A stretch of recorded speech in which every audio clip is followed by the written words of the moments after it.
Coach, you want to just start us off a little bit, and then we'll go to questions.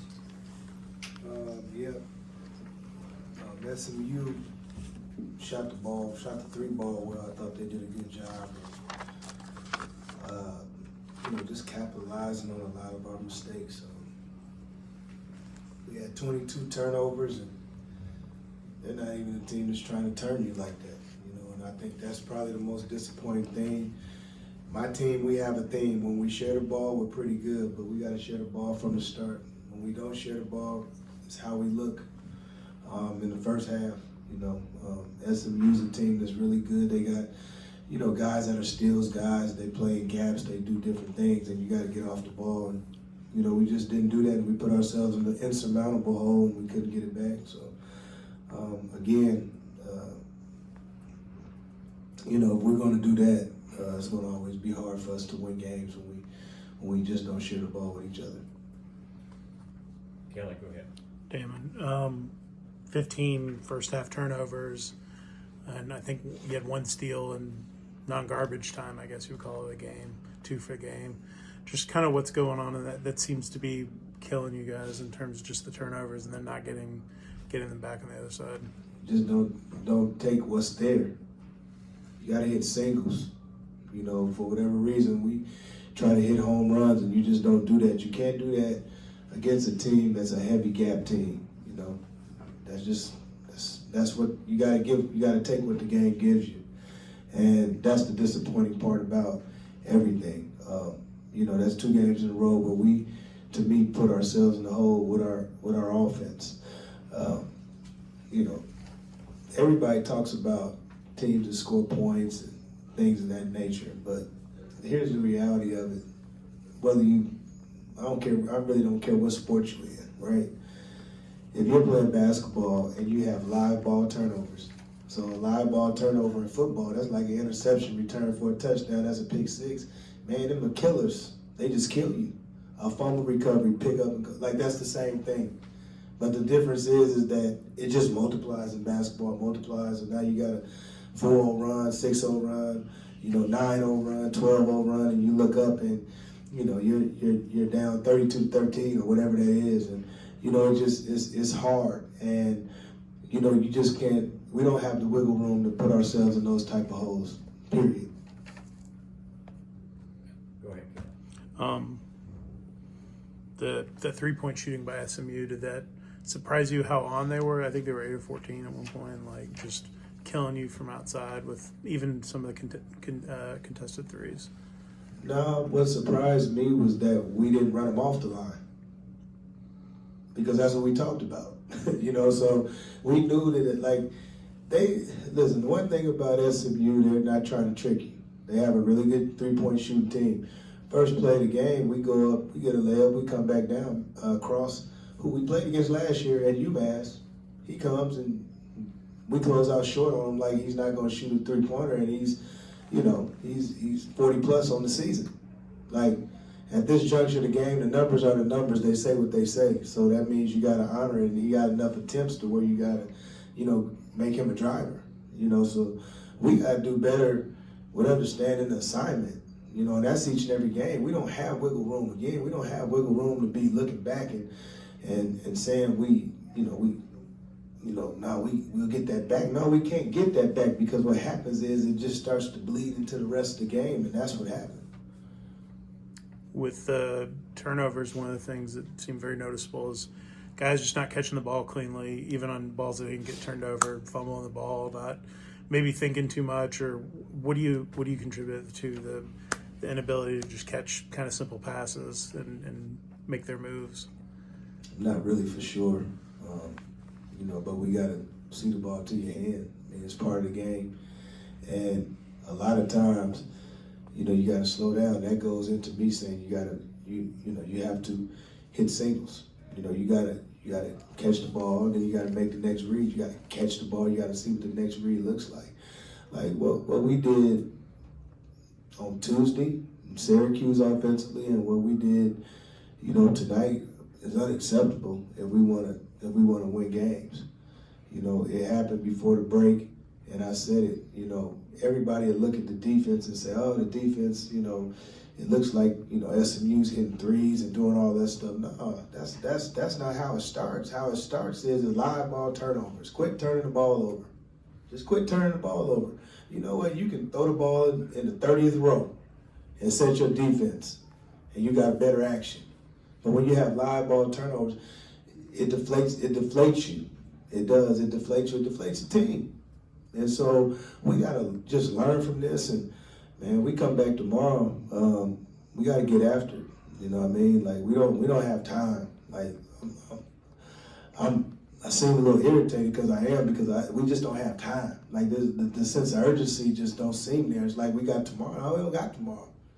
Nobody's promised tomorrow. We're not promised that. We gotta get it right now. You got anything for Duncan? Yeah, sure. Duncan, what was it like coming back home? I know the game didn't go well, but just thoughts on playing back home again. Coming back home really just put things in perspective. You know, last time I was home, I was like 17 playing, and I had to sit out 2 years, so I'm just grateful to be able to play basketball. You know, obviously we didn't play good at all. We didn't do what we were supposed to do, but to answer your question, obviously, yes, it feels good, and it's just a blessing to be able to play basketball. Duncan, from your standpoint, you all scored 19 in the first half and then 52 in the second. How much of the difference was what Coach was saying, just protecting the ball, or were there other adjustments that you saw that allowed you guys to perform so much better on the offensive end? Mentality, we just got to come out ready to play. It's like we take so long just trying to get going the first 10, 15 minutes of the game. Whole first half this game.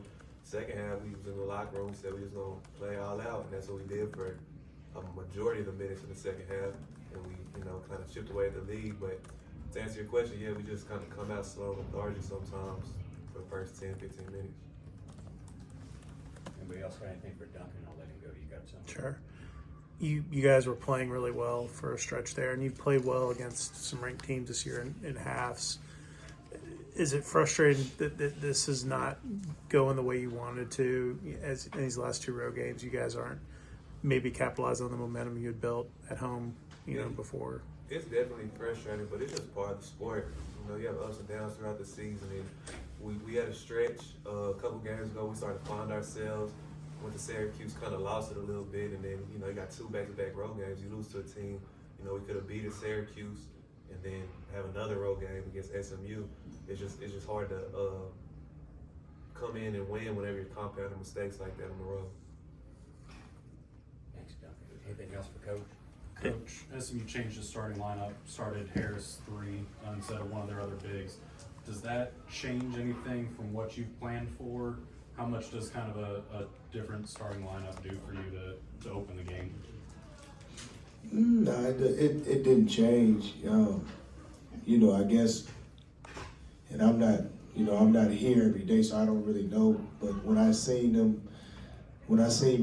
Matt Cross come here, I thought that he would probably start at the 4 anyway, because if we played him last year in UMass, so probably started because he wanted, more scoring, a little more athleticism on the floor and things of that nature. So, no, it didn't surprise me. It didn't change anything that we did.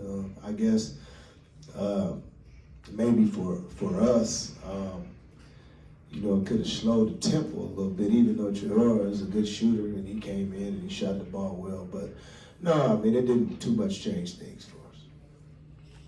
It seemed like Bai and Jaden and some of the guys got frustrated with the physicalness under the rim, and Jaden in particular, some freshman mistakes with some fouls there, frustration fouls it looked like, and then fouled out.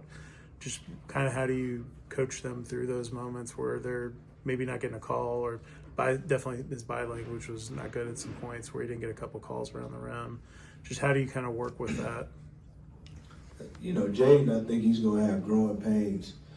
And the thing about it is, he'll get better. He's only going to get better, but he has to, to me, he has to not take plays off what is human nature as a freshman.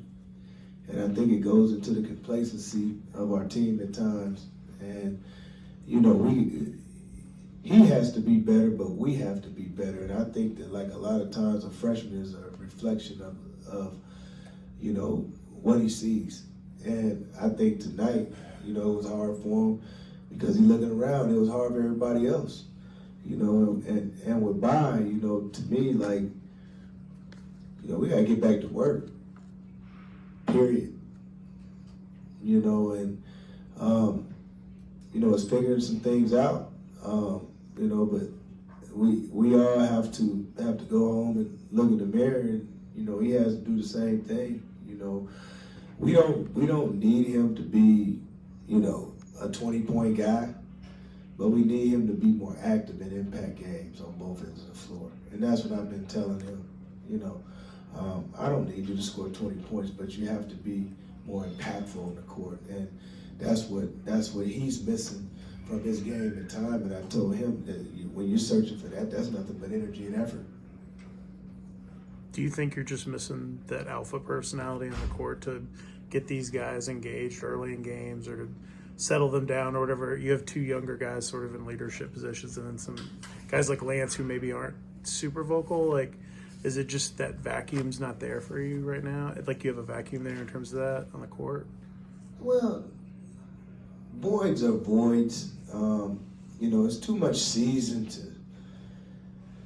to look at it that way. You know, you have to figure it out, and even if that means you got to, you know, try to coach every play, to coach different things, to your point, get certain things across. That's just kind of what it is. Personality wise, we don't have a get in your face type of guy, at least not in the right way. You know what I mean? That has to be, and teams I've been on, whether I was playing or whether I was coaching, that player doesn't have to be the best player. You would like it to be the best player, but it doesn't have to be. It just has to be somebody that's going to hold everybody accountable because they do the right thing every